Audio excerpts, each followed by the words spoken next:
quiero comentarles que Serendipity es una empresa que desde hace 14 años abrió las puertas aquí en la ciudad de Tuxtla Gutiérrez.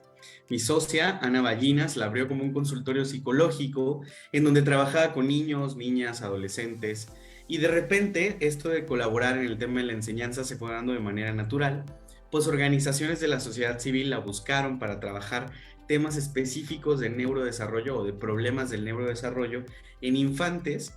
Y bueno, una cosa llevó a la otra y llegamos al tema de la universidad, y en 2009 ella y yo nos unimos para crear este proyecto de manera más formal y hemos llegado a tener hoy en día 33 diplomados en línea y 9 seminarios que impartimos no solo en toda la República Mexicana, sino también en algunas partes de Centroamérica, algunos países de Sudamérica, en algunas partes de Estados Unidos también. Cada vez tenemos más gente que vive allá y habla español, y hemos llegado a países a donde no nos habíamos imaginado, como Italia o España, y desde allá tenemos algunos alumnos y alumnas, ¿no?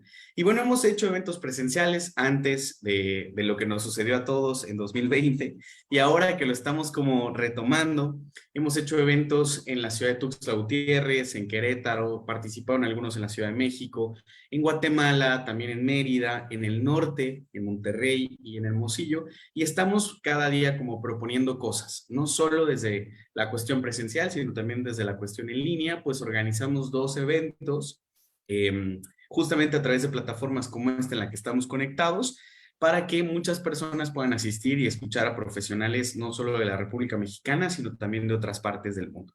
Y bueno, gracias a todo esto, más de 6,500 personas han confiado en nosotros y han estudiado algún diplomado o algún seminario o han participado en alguna de las formaciones presenciales. Y la verdad es que somos muy afortunados porque muchos de nuestros docentes no solo se dedican a la parte profesional, vamos a decir la clínica o la cuestión de la atención, sino también se dedican a dar clases y hacen investigación y han logrado publicar o participar en algunos libros que no solo se editan en México, sino también en otras partes del mundo, y no solo en español, sino también incluso en otros idiomas. Y bueno, un poco para ya entrar en el tema que nos converge esta noche y no movernos mucho de la cuestión horaria, vamos a decirlo así, me voy a permitir leer un poquito acerca de lo que pues la maestra Mari Carmen ha hecho a lo largo de su trayectoria, ¿no?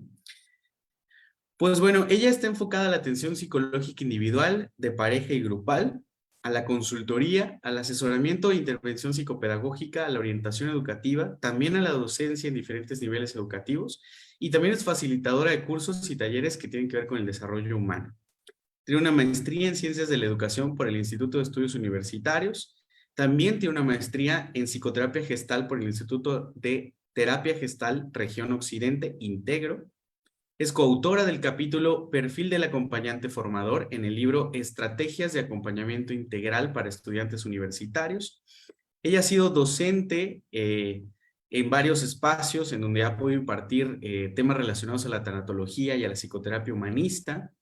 Es fundadora y directora del Centro de Atención Psicológica y Desarrollo Educativo UNAP, no sé si lo dije bien, promocionando la psicoterapia, la orientación educativa y talleres de desarrollo humano. Es catedrática de la especialidad en enfermería pediátrica, neonatología, y quirúrgica en el Centro Interdisciplinario de Posgrados, Investigación y Consultoría, impartiendo cursos de tanatología, planeación estratégica personal, relaciones humanas y comunicaciones. Es catedrática en los posgrados de la Facultad de Educación de la Universidad Popular Autónoma del Estado de Puebla. Y bueno, fue orientadora educativa del programa de apoyo y seguimiento al estudiante, PASE, de la Universidad Popular Autónoma del Estado de Puebla.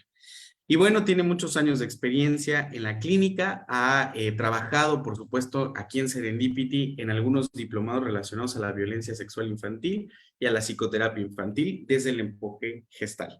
Bienvenida, Mari, como le decimos de cariño, a este espacio y muchas gracias. Muchas gracias, Freddy. No, pues un gusto, ¿verdad?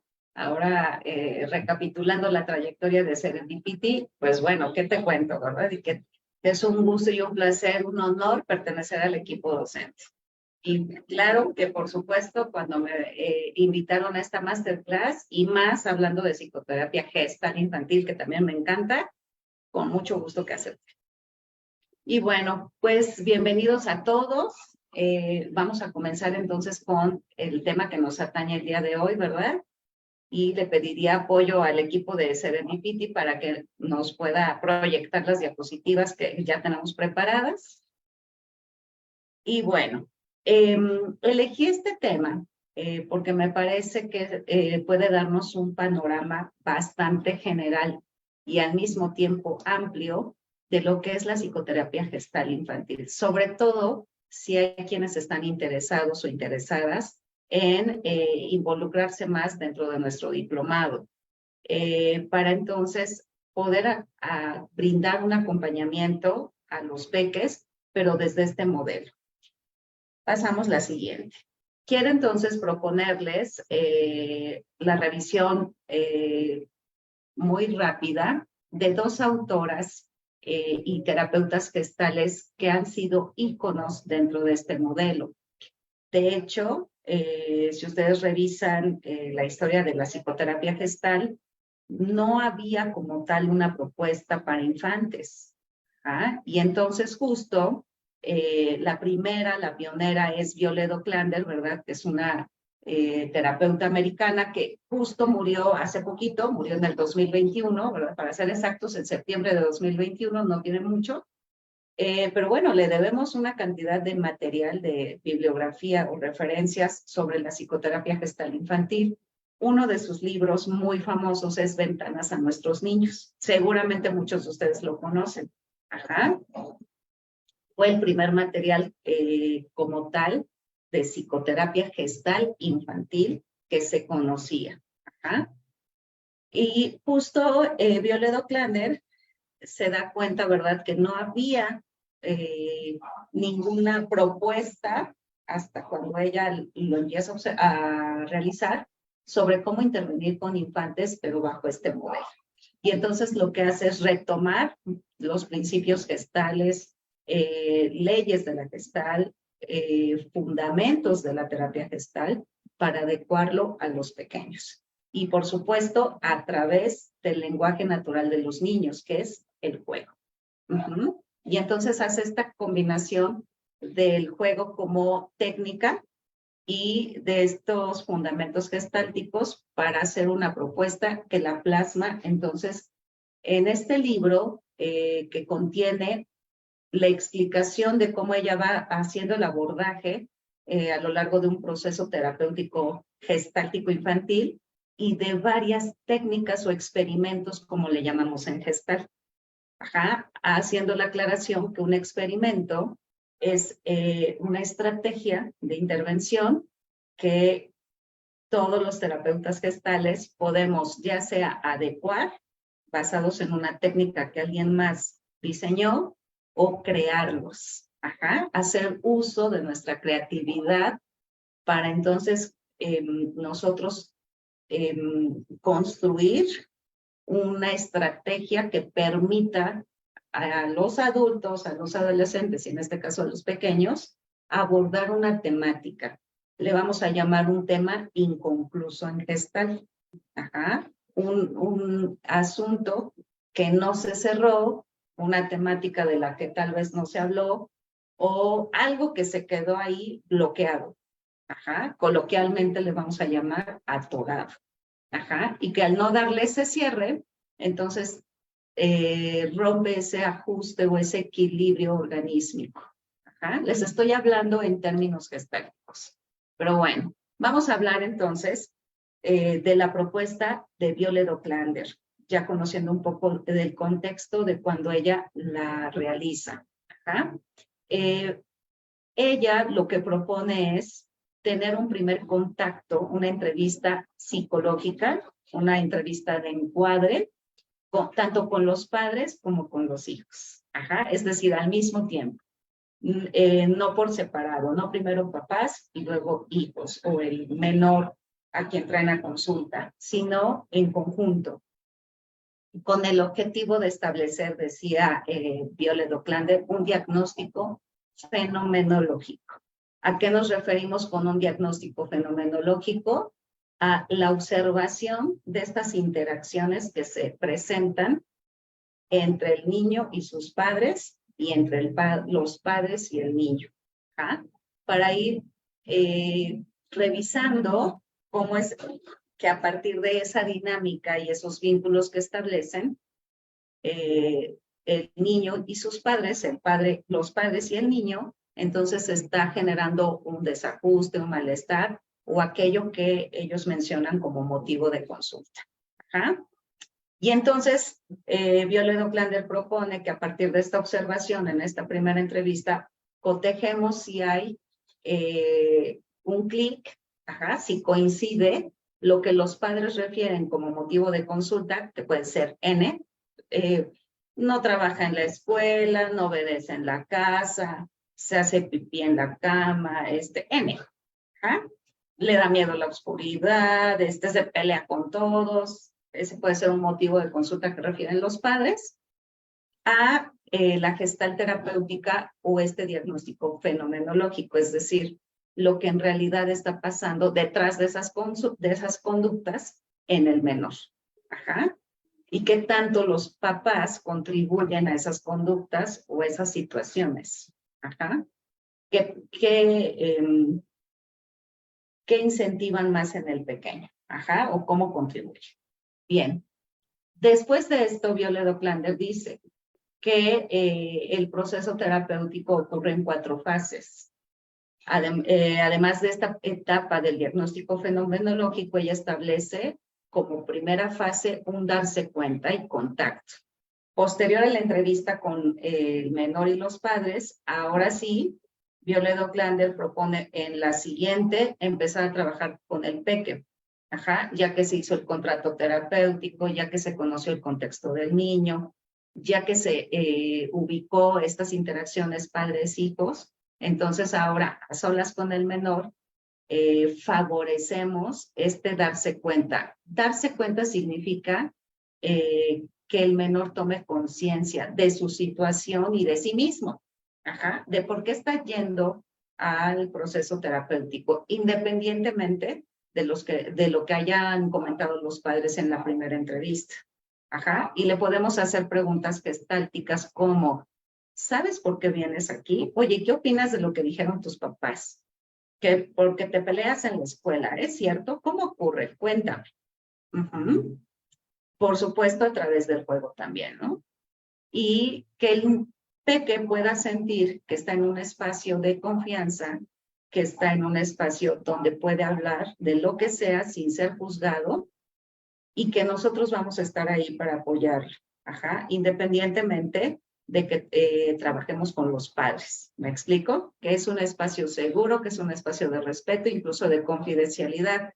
Tal cual la consigna es, tú me puedes contar todo lo que quieras y yo no puedo revelarlo a tus papás a menos que eso ponga en riesgo tu integridad.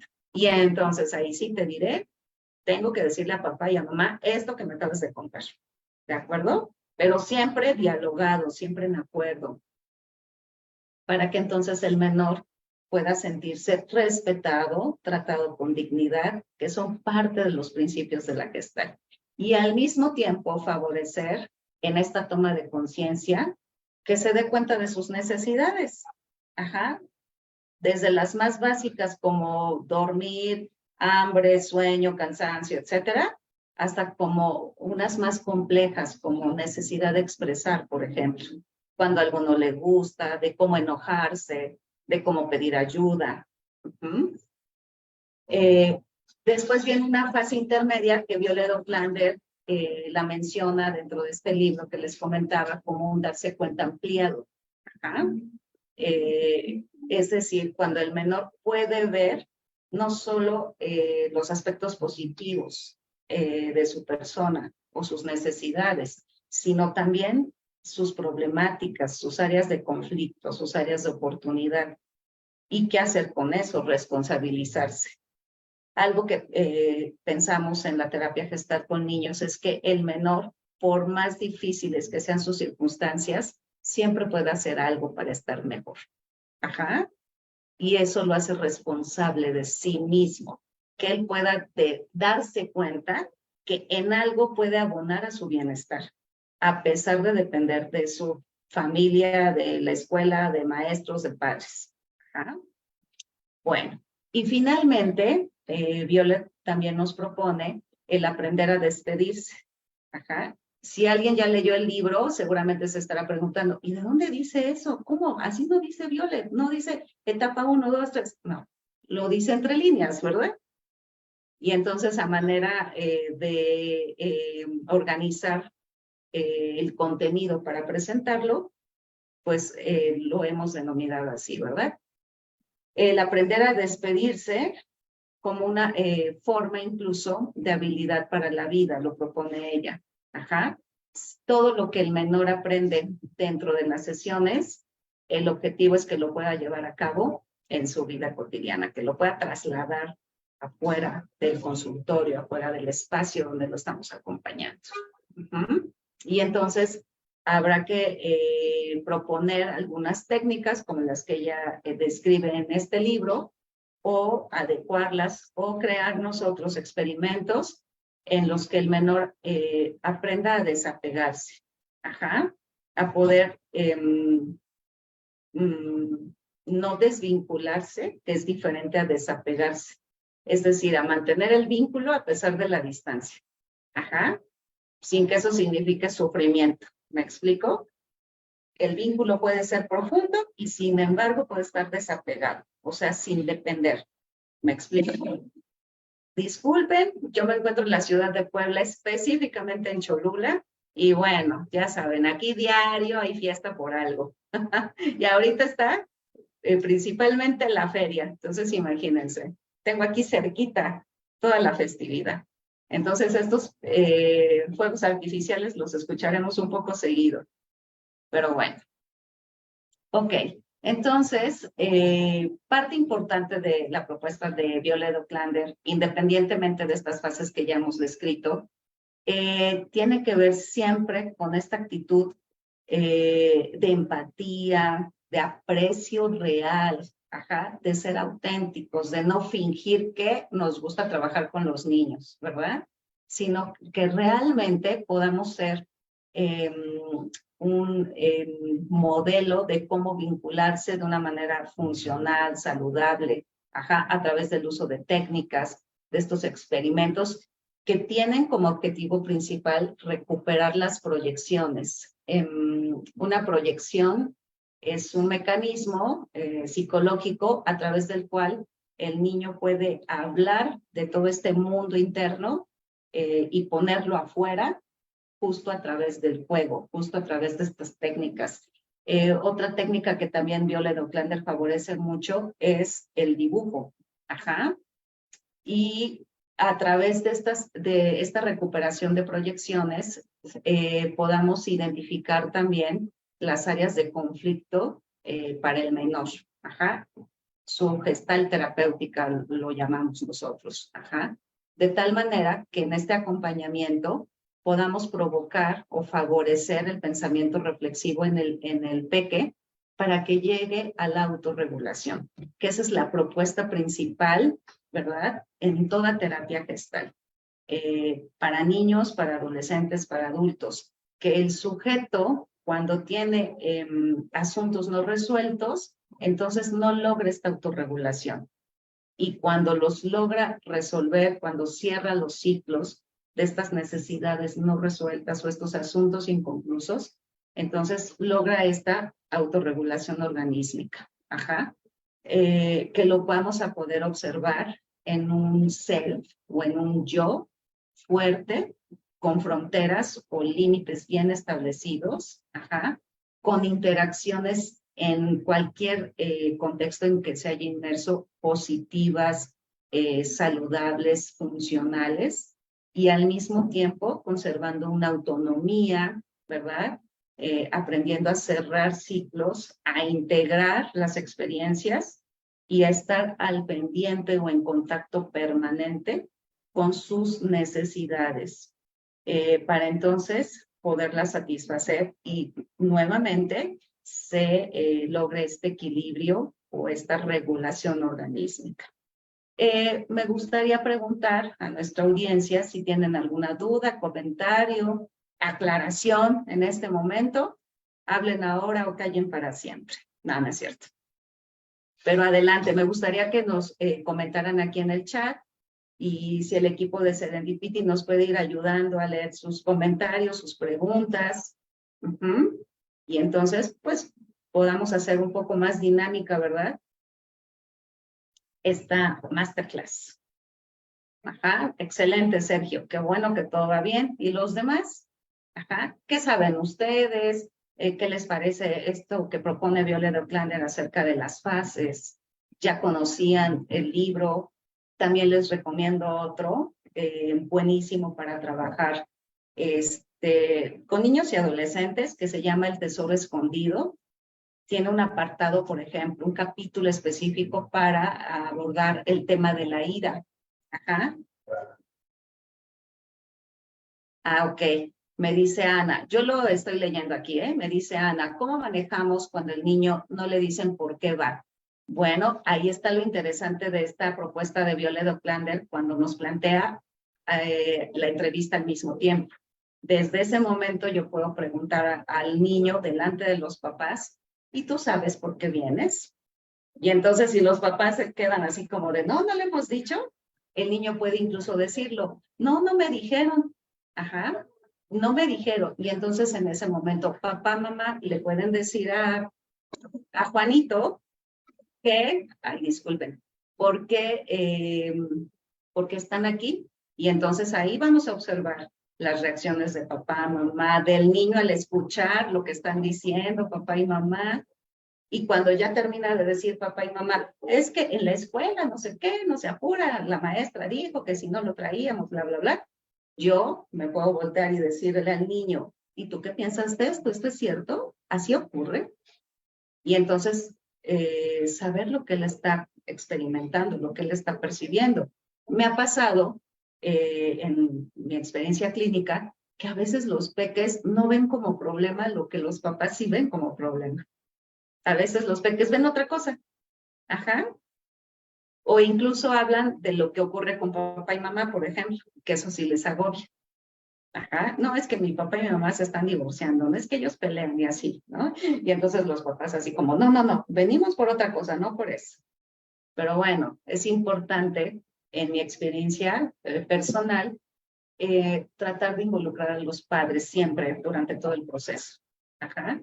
Y entonces, esta entrevista que propone Violet O'Clander al inicio, yo generalmente manejo 3 sesiones con los peques y una con papás. Y entonces recapitulo qué estamos haciendo en casa y qué estamos haciendo aquí en el espacio de acompañamiento para que haya un match. Y si yo estoy trabajando cierto tema con el peque, los papás estén enterados.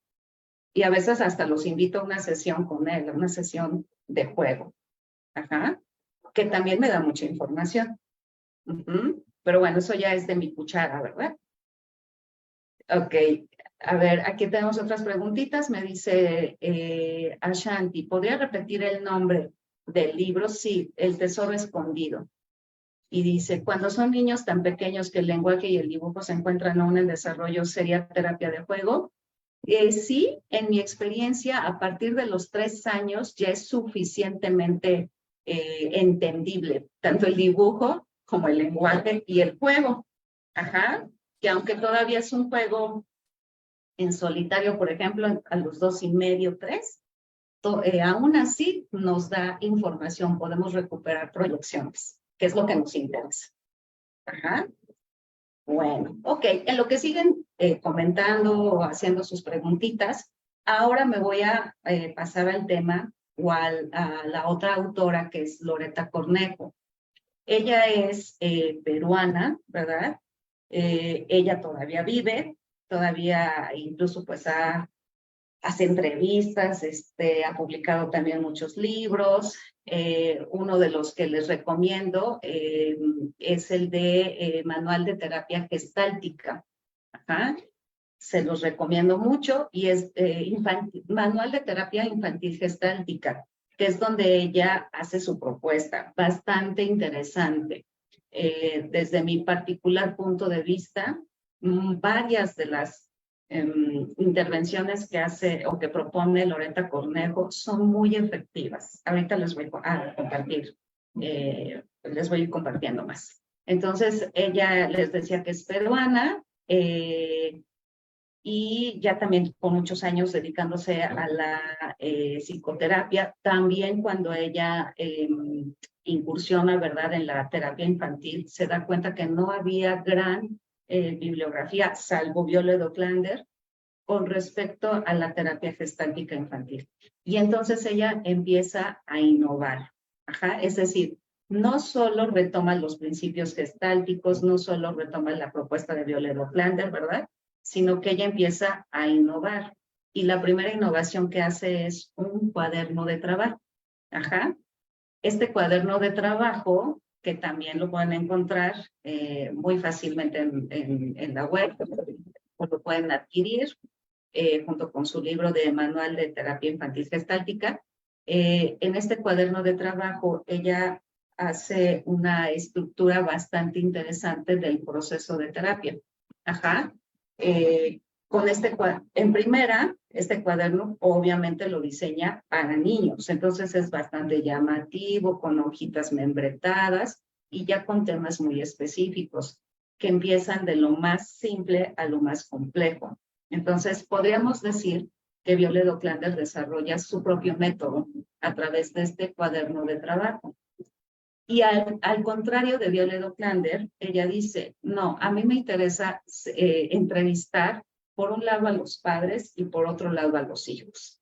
Y cuando hacen las entrevistas con los padres, o la primera y las subsecuentes, pero en especial con la primera, además de recabar información del contexto del niño, su historia de desarrollo, etcétera, etcétera, lo que le interesa es trabajar gestálticamente con los padres. Y entonces, aunque sí hace la recopilación de esta información que mencioné de una anamnesis, que es la entrevista del desarrollo del niño, usa técnicas con los padres. Y esto es lo que me parece muy rico. Y entonces, no sé, puede proponer algo como, a ver, papá y mamá, en esta hojita, y les da una hojita a cada quien, me van a dibujar lo que esperaban de su hijo antes de que naciera. Y les da unos minutos después, y ahora me van a dibujar o escribir qué es lo que están pensando hoy de su hijo. Ajá. Y unos minutitos trabajan y ahora o al final van a dibujar o escribir qué es lo que quisieran en su hijo, ¿no?, para el futuro. Y entonces, bueno, Violet Oclander va observando varias habilidades en los padres, la capacidad de introspección, la capacidad también para ejercer su autoridad, para proporcionar afecto, para vincularse, para proyectar. Ajá. Entonces también Violet Oclander trabaja muy de la mano con los papás, pero no desde el discurso, sino también propone experimentos para ellos. Ajá. Y para psicoeducar. Ajá. Y cuando hace ya la entrevista con el pequeño, por supuesto que le pregunta, ¿y tú por qué vienes?, etcétera, etcétera. Y hace un poco esto que les mencionaba, de tratar de integrar el trabajo que hace con los padres y con los hijos para tener esta sintonía. Ajá. Y bueno, en el caso de ella, también habla de fases del proceso. No las marca así tal cual, sino que se puede leer entre líneas en este libro introductorio. Y habla de una fase inicial, que es el primer contacto, donde se hace el encuadre, que todos los que somos psicólogos sabemos que necesitamos hacer un encuadre, ¿verdad? Poner las reglas del proceso, desde cosas tan sencillas como el horario, la frecuencia, de lo que les corresponde a ellos, lo que nos corresponde a nosotros, lo que le corresponde al niño. Ajá. Y le da mucha importancia a la alianza terapéutica, a que el niño pueda sentir que de verdad somos honestos, que somos auténticos y que puede confiar en nosotros y que estamos ahí para acompañarle. Ajá. Habla también de una fase intermedia en donde hace uso del cuaderno de terapia, también de material inestructurado. Y fíjense que ella también, otra forma de innovar dentro de su modelo es el uso de un oso Peirce, que ya ha tenido ahora diferentes nombres y variantes. También le llamaba Segismundo, y en este libro que les compartía, en este libro introductorio, ella habla hasta de cómo diseñar este oso Peirce. Lo que hace es una adecuación de la muy famosa técnica de la silla vacía o la silla caliente, que probablemente ustedes han escuchado, si no es que la conocen. Ajá, el nombre correcto es silla caliente, cuando se está aplicando. Y entonces ella se da cuenta que aplicarla con niños, o sea, poner un asiento ahí vacío y pedirle al niño que dialogue con la nada, era un poco extraño, incómodo para los peques. Y entonces se le ocurre colocar ahí un monigote, un muñeco, que al principio ella lo bautiza como oso Peirce, era un oso. Y ya después se da cuenta que no era necesario que tuvieran ni siquiera una forma humana o de animalito, ¿no? Sino que simplemente tuvieran una estructura corporal, y que además los niños pudieran disfrazarlo, redecorarlo, agregarle cosas, no sé. Pero además, haciendo uso de la técnica de la silla vacía ya adecuada al oso Peirce, que los niños pudieran incluso maltratarlo, morderlo, patearlo, lo que los niños necesitaban, ajá, para entonces poder establecer este diálogo que acontece en la silla vacía, ajá, adecuando, vuelvo a repetir, la técnica al oso Peirce. Cualquiera de las técnicas o cualquiera de los experimentos en Gestalt tienen como objetivo cumplir el ciclo de experiencia. Es otro concepto, otro fundamento muy importante dentro de la terapia Gestalt. ¿Ah? Y entonces, las técnicas, los experimentos y sin faltar el uso de los Peirce, tienen entonces que tener todas las fases. Ajá. El precontacto, el contacto, etcétera, hasta cerrar el ciclo. Trabajando con un asunto sin resolver o con un asunto que al peque le esté molestando y que nosotros hayamos recuperado en una proyección de un juego. Ajá. Bien, voy a detenerme un poquito porque están aquí algunas preguntas que creo que sería importante comentar. Dice, ¿cómo manejas los temas difíciles que a veces en las primeras sesiones surgen? De repente pienso que los papás pueden comentar cosas que pueden afectar a los menores. Claro, por supuesto.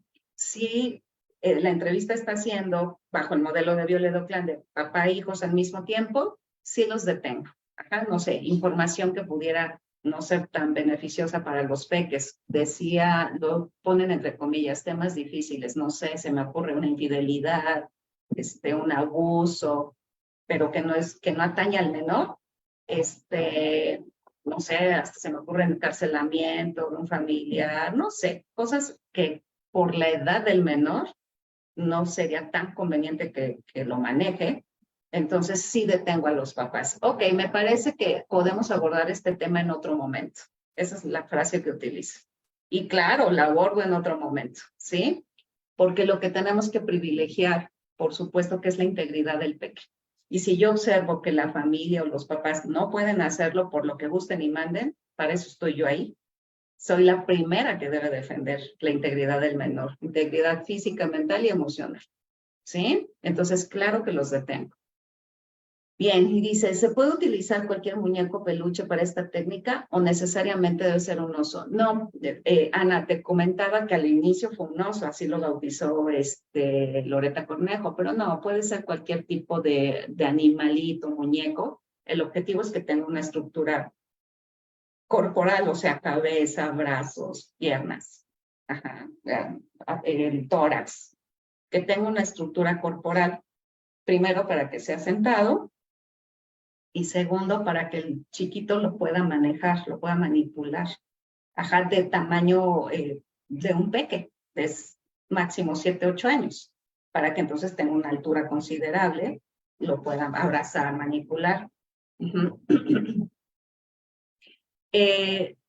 Con gusto, Ana. Sergio dice, ¿qué sería lo mejor trabajar en conjunto con los papás y niñas o niños o trabajar por separado? Desde mi experiencia, Sergio, creo que tiene que ver también mucho el caso. Ajá. Si es un caso tal vez, por ejemplo, de divorcio, retomando este tema de los papás, que yo ya sé de antemano porque al hacer la cita me comentan, es que nosotros estamos pasando por un proceso de divorcio. Desde mi perspectiva, me voy con el modelo de Violet Oclander, perdón, de Loretta Cornejo. Y entonces primero cito a los papás. Ajá.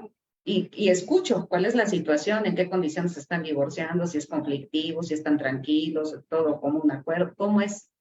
Ajá. Hay casos en donde hay, por ejemplo, tal vez ya un divorcio que aconteció, pero la relación entre los excónyuges es pésima y eso está afectando la paternidad o el ejercicio de la paternidad o maternidad. Entonces ahí también cito por separado, primero a los papás, ¿sí? Cuando son situaciones escolares, las que me refieren, como de, es que va mal en la escuela, ya lo mandaron de la escuela porque me lo condicionaron, porque esto lo cito en conjunto, porque yo quiero saber qué piensa el peque. Si él lo ve como un problema, a veces los peques dicen, pues no me gusta la escuela, ¿no? Uh-huh. Ok, me dice la casa de Kigo, me dice, en Gestal para adultos se utiliza mucho la responsabilización, como es para las infancias. Igualito, ajá, pero adecuado a la edad. Les decía al principio que fomentamos en el peque la toma de conciencia de lo que él sí puede hacer. Ajá, a su edad, a sus posibilidades y a sus recursos, él sí puede tomar acciones para estar bien. Y eso es su responsabilidad. Ajá, eso es lo primero para que él pueda darse cuenta de esa responsabilidad. Dice Mercedes, en dado caso que no tengan, que sean niños de casa hogar, ahí sí está más complicado el asunto, ¿verdad? Mucho más complejo. Pero aún así, fíjate que este tema de ser responsables tiene que ver con unas bases filosóficas de la Gestalt también.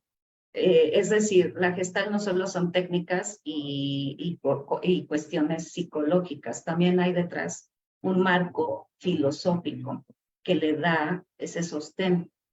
Y son dos corrientes filosóficas, la fenomenología y el existencialismo. Y entonces, para responder esta pregunta de Mercedes, que ella nos plantea, hago alusión a estos fundamentos. Desde lo existencial, el ser humano es responsable de su existencia y también puede ser resiliente. Ajá. Y entonces, a pesar de las peores circunstancias, como el hecho de no tener padres y estar en una casa hogar, aún así puedo elegir mi actitud ante lo que me esté pasando. Y eso es resiliencia. ¿Me explico? La terapia gestal siempre va a favorecer la resiliencia. Como podrán notar, entonces lo gestáltico no solo es un modelo, no solo es un marco teórico, es una actitud, es un estilo de vida incluso. Tú no puedes ser terapeuta gestal si no estás convencido de todo esto. No es como que te quites el saco, el uniforme de gestal, lo dejes en tu consultorio, salgas a la vida y ya no eres gestal. No, todo el tiempo tienes que ser terapeuta gestal. ¿Me explico? En tu propio estilo de vida se tiene que notar que eres alguien gestal. Entonces, hay responsabilidad existencial, observas fenomenológicamente o describes fenomenológicamente, por lo tanto no interpretas nada, solo describes lo que estás observando, sabiendo que en algún punto puede estar equivocado y entonces tienes que preguntar para confirmar. ¿Me explico? Ok. Bueno, y entonces les decía, regresando un poco a la propuesta del modelo de Loretta Cornejo, ella también hace una propuesta interesante. Después de hacer esta adecuación de la silla vacía en adultos a la técnica del oso Peirce con niños, implementa el uso de coterapeutas, pero con mascotas. De hecho, Horacio es muy conocido, ¿verdad? Porque es un perrito que ella utiliza hasta el día de hoy como terapeuta. Ella se dio cuenta que las mascotas en los niños tienen un efecto muy tranquilizador. Ajá, generan mucha confianza, generan mucha contención. Y entonces, por eso ella decidió trabajar con mascotas. Su propuesta es con perritos, pero también pueden ser tortuguitas, pueden ser gatitos, ajá, es decir, animales domésticos. Que si ustedes seguramente han escuchado, por ejemplo, sí, caray, Carmen, ya han probablemente escuchado de la equinoterapia, ¿verdad? Entonces, bueno, hasta con caballos, ¿me explico? Se ha descubierto en estudios, independientemente de la propuesta de Loretta Cornejo, se han hecho estudios, ¿verdad?, del efecto de estos animales que pueden ser domésticos en el ser humano en general, ¿sí? Un efecto tranquilizador, de acompañamiento, incluso en adultos para casos de depresión y ansiedad, se conoce del efecto de perritos y de mascotas para generar oxitocina, serotonina, y que eso mejora el estado de ánimo.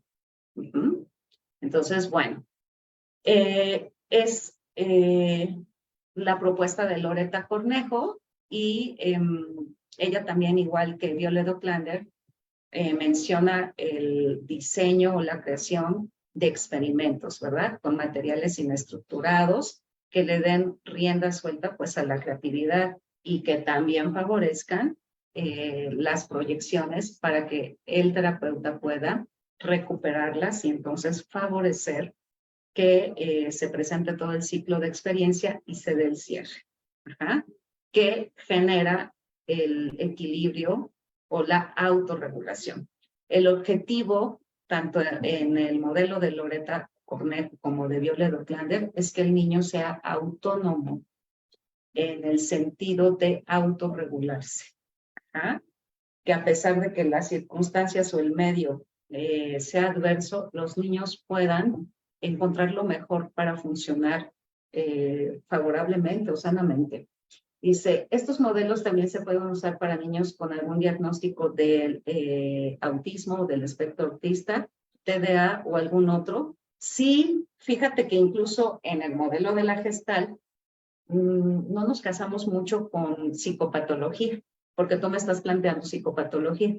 No nos casamos tanto con el síntoma. Para nosotros eso es un síntoma.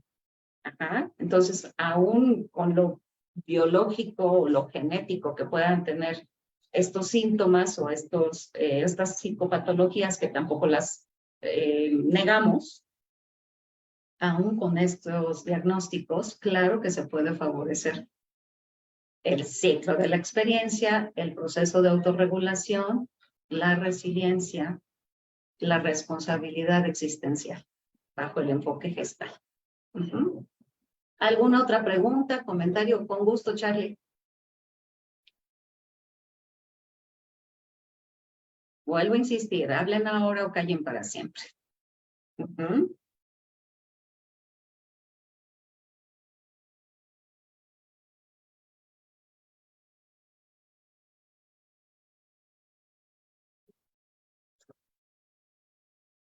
Sí, fíjate que es un tema que merecería otra masterclass, ¿eh?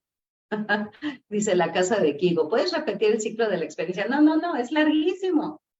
Y entonces yo los invitaría más bien a que se inscriban al diplomado. Ahí sí lo vemos, mira, paso por paso.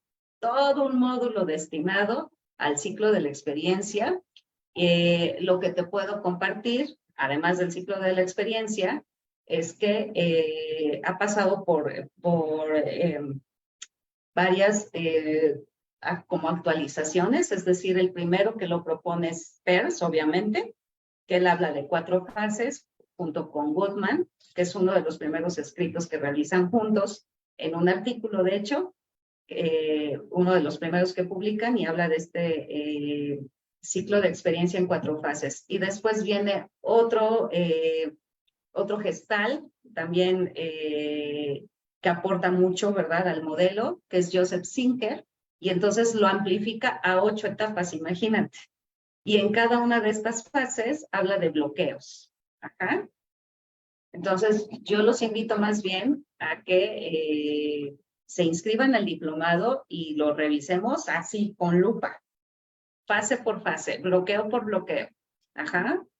Padrísimo cuando ya lo logramos identificar en el niño, ya dentro de la consulta. Nos ayuda muchísimo. Dice Sergio, ¿se dará alguna consistencia? Supongo que es constancia de participación de algún certificado. Dentro del diplomado, sí. Si tomas el diplomado, sí. Dice Magali, cuando los padres no están favoreciendo el proceso terapéutico, ¿se puede de igual manera avanzar con el pequeño? Fíjate, Magali, que por eso tratamos desde el encuadre de involucrarlos para evitar esto, para que al revés ayuden en el proceso. Ajá. Pero sí, puede ocurrir que a veces por más que lo intentamos, haya contextos que sean poco favorables para el menor. Y entonces sí podemos trabajar solamente con el peque. Ya son casos muy extremos, ¿eh? Pero sí se puede trabajar solo con el peque para que dentro de sus circunstancias adversas, aún así, sea resiliente y busque su bienestar. Los bloqueos son como mecanismos de defensa, sí. Así es algo parecido. Así es. Te puedo mencionar algunos, como la proyección precisamente, la introyección, la deflexión, la retroflexión. Son varios. Ajá. Y dice Lady, ¿por qué usan a las mascotas como coterapeutas? Les mencionaba hace ratito que por este efecto tranquilizador. Ajá. Ayuda a que el niño se sienta mucho más en confianza, mucho más relajado y entonces eso favorece, por ejemplo, la alianza terapéutica. No sé si tengan más preguntas, comentarios.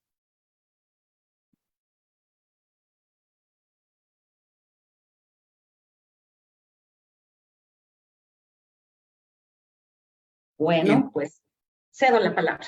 No, perdón, en Facebook, Mari, había una persona okay. que nos había hecho una pregunta, pero no sé, yo creo que se arrepintió, pero a mí me parece que hace rato que la leí, creo que estaba relacionado justo con esto del manejo de los papás y las mamás dentro de la primera sesión y los conflictos. No sé si podrías volver a tocar ese puntito brevemente. Claro, por supuesto, por supuesto.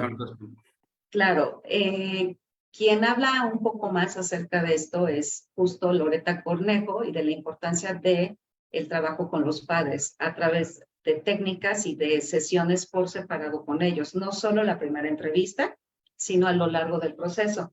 Y en mi experiencia particular, así lo manejo. 3 sesiones seguidas con los peques y la cuarta, con papás para psicoeducación.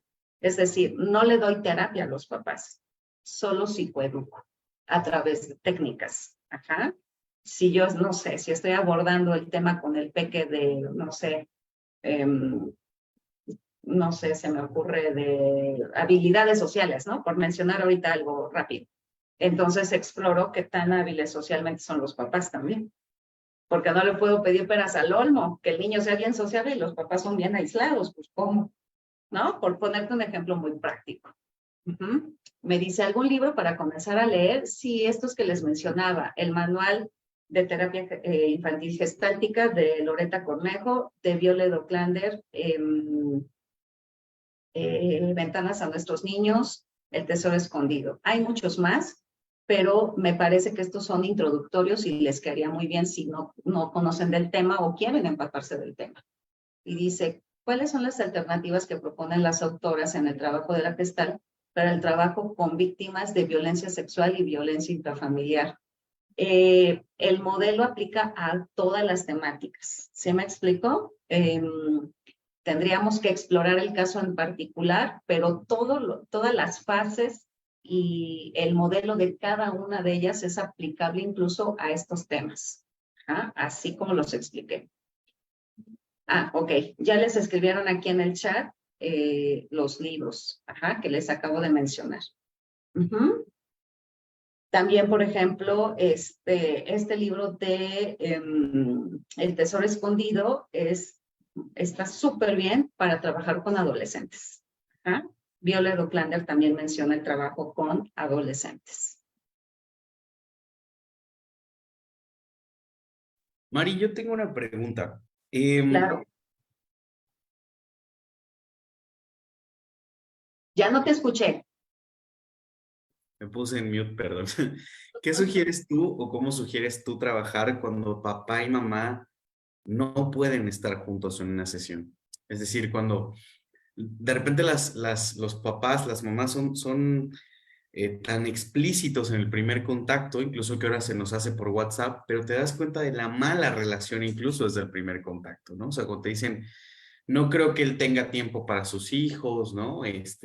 No creo que ella quiera cooperar, o sea, te das cuenta que hay una mala relación. Y de repente, una vez escuchaba yo a Joseph Nobel Freud que él decía, pues quiero verlos juntos, ¿no? Como para identificar el problema, pero desde esta visión gestal, ¿qué sugerirías tú? O sea, trabajar primero con uno y luego con el otro, invitarlos aunque se vuelva un reto ahí, o sea, ¿qué sugerirías tú?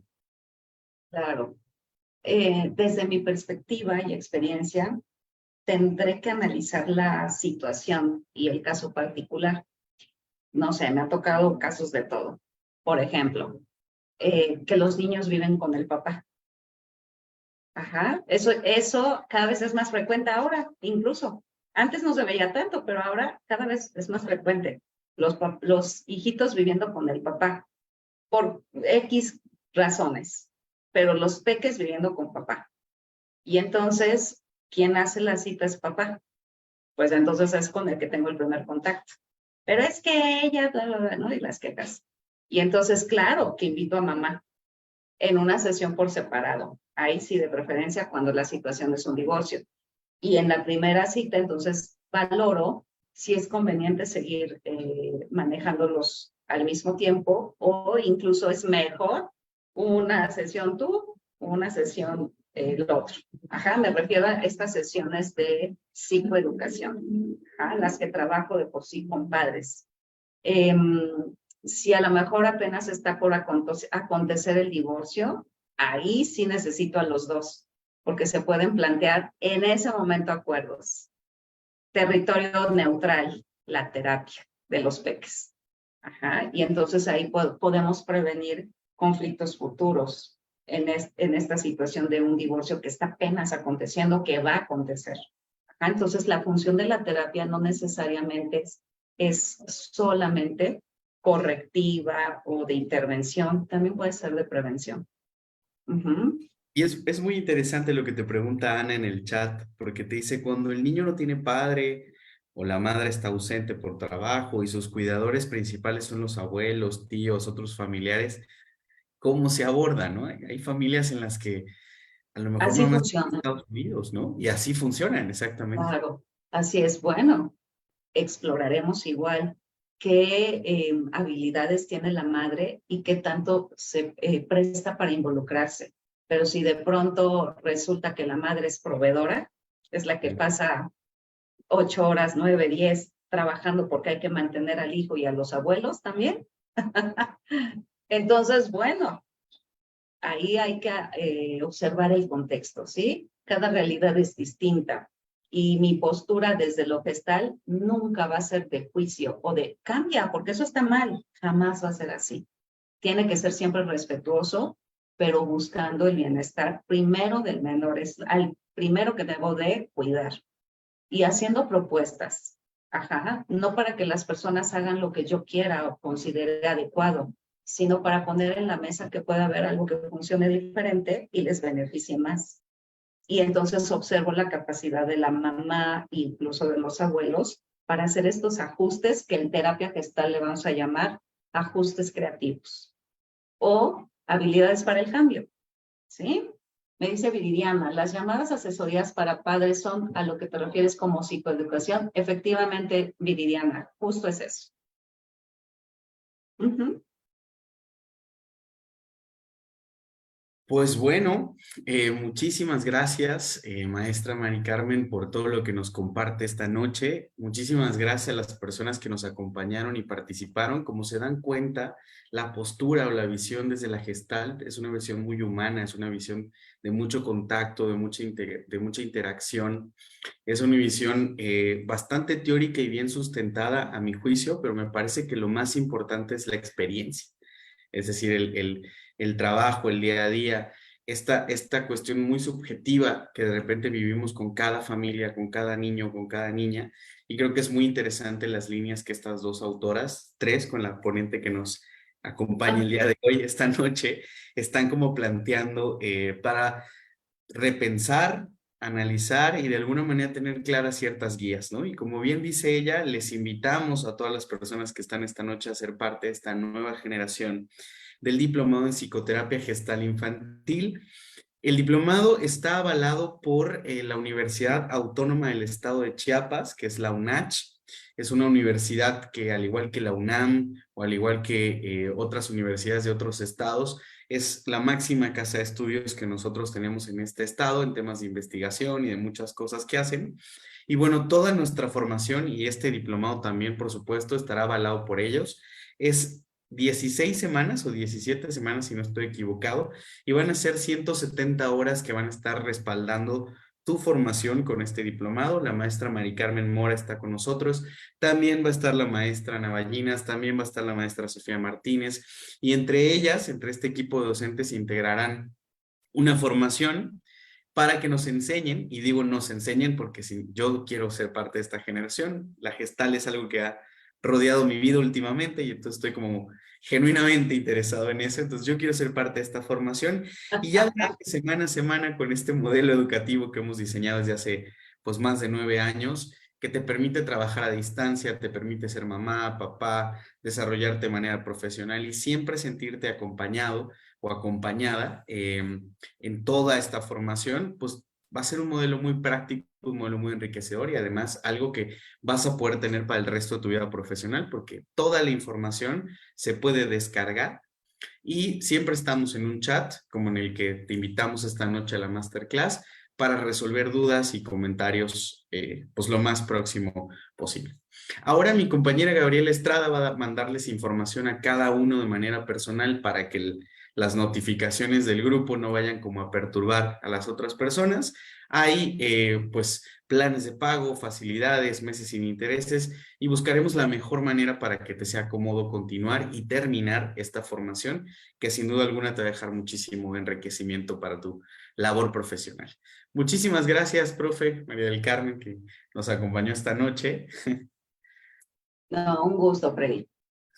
Muchas gracias a todas las personas que están aquí. Buenas noches y mi compañera Gaby está con ustedes en unos minutos para brindarles más información. Hasta luego.